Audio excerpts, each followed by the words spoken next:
नमस्कार। मैं प्रिया, आप देख रहे हैं लोकल 7 न्यूज। आपके लिए लेकर आए हैं आपके इलाके की बड़ी खबरें, एक्सक्लूसिव ग्राउंड रिपोर्ट्स और वो सारी बातें जो आपके लिए जानना बेहद जरूरी है। तो आइए रुक करते हैं आज की खबर की ओर।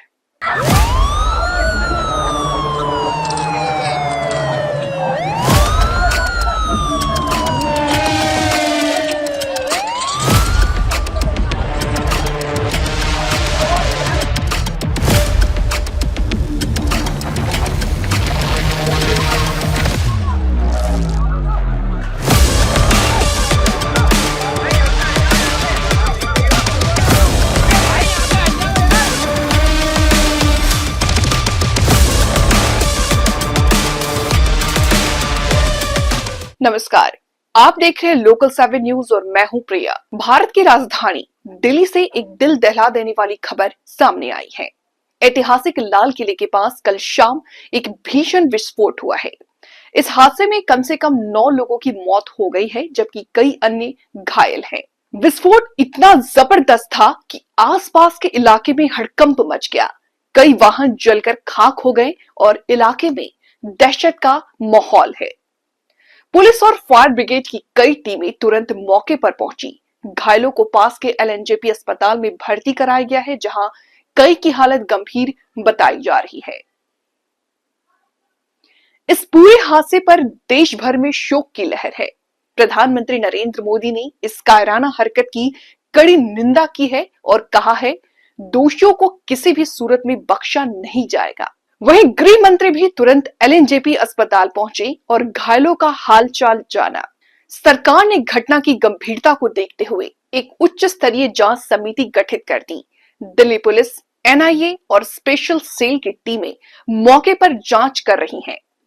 फॉरेंसिक विशेषज्ञ घटनास्थल से सबूत जुटाने में जुटे हुए हैं। जानकारी के अनुसार विस्फोट में इस्तेमाल हुई कार गुरुग्राम नंबर HR26 की I-20 थी। पुलिस जांच में खुलासा हुआ है कि ये गाड़ी मोहम्मद सलमान नामक व्यक्ति के नाम पर पंजीकृत थी। गुरुग्राम पुलिस ने सलमान को हिरासत में लेकर के पूछताछ की। सलमान ने बताया कि उसने ये कार 1.5 साल पहले दिल्ली के ओखला निवासी देवेंद्र को बेच दी थी। उसने कार की बिक्री के सभी दस्तावेज पुलिस को सौंप दिए हैं। आगे की जांच में ये भी पता चला कि देवेंद्र ने ये कार अंबाला निवासी नदीम नामक शख्स को बेच दी थी। अब अंबाला पुलिस इस पूरे मामले की तह तक पहुंचने की कोशिश कर रही है। फिलहाल लाल किले और उसके आसपास के क्षेत्रों में सुरक्षा कड़ी कर दी गई है। सुरक्षा एजेंसियां हर एंगल से जांच में जुटी है और दिल्ली में हाई अलर्ट जारी कर दिया गया है। हमारे संवाददाता इस पूरे घटनाक्रम पर लगातार नजर बनाए हुए हैं। बने रहिए लोकल 7 न्यूज के साथ, हम आपको हर अपडेट सबसे पहले पहुंचाएंगे। लोकल 7 न्यूज, सच्ची पत्रकारिता की आवाज। दर्ज हो चुकी है कोतवाली पुलिस स्टेशन के अंदर। इसमें यूएपीए एक्सप्लोजिव्स एक्ट ऑफ भारतीय न्याय संहिता की धाराओं के अंतर्गत ये मुकदमा दर्ज कर लिया गया है। इसकी जांच बहुत ही तीव्र गति से आगे बढ़ रही है। इसमें सीन ऑफ क्राइम के ऊपर आप लोग देख सकते हैं एफएसएल की टीम है, दिल्ली पुलिस की टीम है, एनएसजी की टीम भी है, जो यहाँ पे सीन ऑफ क्राइम को एग्जामिन कर रही है और उसकी ग्रेड सर्च कर रहे हैं। उसके बाहर भी देख रहे हैं कि कहीं कोई एविडेंसेस, कुछ पार्ट्स, कुछ ट्रेसेस मिल रहे हैं, उनको वो लोग लिफ्ट कर रहे हैं। उसके बेसिस पे जो आप लोग सब पूछ रहे हो कि क्या एक्सप्लोजिव था, वो एफएसएल वाले अपनी लैब में जांच करके उसकी पुष्टि कर पाएंगे।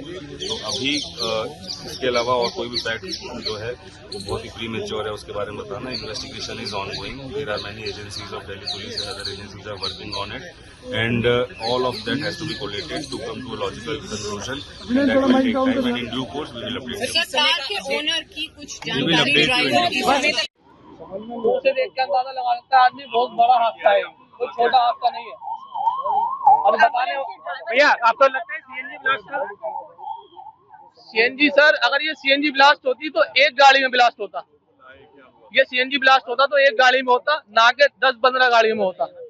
वहाँ का माहौल 10-15 गाड़ियों में आग लगी हो, वो भी दूर दूर, समझ रहे हो। अगर सीएनजी फटती तो एक गाड़ी में फटती, ना के अपने आसपास की गाड़ियों को जुड़ोसती। आपको क्या कॉल मिली थी? हमें बोला गया है यहाँ से कि ब्लास्ट हुआ है, आप अपनी गाड़ियां लेके लाल किले पहुंचे। यहाँ से तुरंत 8 से 10 गाड़ियां खड़ी हुई थी, वो सारी की सारी वहाँ स्पॉट पे पहुंची है जी। कितने लोगों को आप यहाँ पे लेके आए भैया? कितने लोगों को लेके आए वहाँ वारदात पे? सर कम से कम 4 से 5 बॉडियां हमें मिली हैं, जो हमने कलेक्ट करी है। कितने घायल थे? घायल तो कोई नहीं मिला हमें वहाँ। घायल तो शायद पहले ही चले गए होंगे बैटरी रिक्शा वगैरह में, लेकिन जो हमें मिले वो मिले हैं, वो डेड बॉडी मिली है। आपका कहना ये है कि सीएनजी ब्लास्ट ये नहीं था? सर मैं कह रहा हूँ अगर सीएनजी ब्लास्ट होता तो एक गाड़ी फटती, दो गाड़ी फटती, वो दूर दूर की गाड़ियां में आग कैसे पकड़ लेगा सीएनजी सर? जी और आपने क्या देखा? मैम बॉडियां पड़ी थी टुकड़ों में, उठानी पड़ी है, कलेक्ट करके लानी पड़ी है। एक एक बॉडी में अगर धड़ आया हमारी गाड़ी में तो टांगे किसी और की गाड़ी में आ रही है, इस तरह हुआ है। यहाँ आने के जी मोहम्मद असद मोहम्मद हसन असद क्या हुआ? असद मोहम्मद असद जी और आप एम्बुलेंस लेकर वहाँ पे स्पॉट पर जी आपकी गाड़ी में कितने मेरा नाम बब्बू है। ऐसा है, हम लोग अपनी यहाँ एम्बुलेंस लेके बैठे हुए थे, हम प्राइवेट एम्बुलेंस वाले हैं। एक धमाके की आवाज़ आई, हमें लगा कुछ विस्फोट हुआ है, तो इतने में हमारी बीट इंचार्ज जो हैं पुलिस वाले, उन्होंने कहा भाई ऐसे ऐसे लाल किले पे हादसा हो गया, आप लोग अपनी एम्बुलेंस लेके वहाँ पहुँच जाओ। हम 7-8 एम्बुलेंसें यहाँ से लाल किले पहुँच गए। वहाँ जाके देखा तो कुछ गाड़ियाँ फटी हुई थी, आग लगी हुई थी, उसमें पुलिस वाले पानी से बुझा रहे थे उसको, और वहाँ 3 बॉडियाँ डेड थी, एक बंदा जिंदा था जिसे हम लेकर LNJP आ गए। टोटल कितने लोगों को लाया गया? हमारे सामने जो आए वो 4 जने, एक जिंदा 3 मरे हुए। जो आपको लगता है वो सीएनजी ब्लास्ट था कि किसी और प्रकार का? जिस हिसाब से गाड़ियां हैं वो CNG ब्लास्ट है, सीएनजी ब्लास्ट। जहाँ तक है उम्मीद है कि हमारे सामने तो फटी नहीं, हमें मालूम नहीं इस चीज़ का, लेकिन गाड़ियों की हालत देख के लग रहा है कि CNG ही फटी। तो ये थी आज की अहम खबर, वो हर हम जानकारी जिसे जानना आपके लिए जरूरी था। अगर आपके पास है कोई खबर, मुद्दा या सुझाव तो आप हमें जरूर बताएं। हमें फॉलो करें सोशल मीडिया पर और देखते रहिए लोकल 7 न्यूज, क्योंकि खबर वही जो आपके करीब हो। मैं प्रिया आपसे लेती हुई इजाजत, नमस्कार।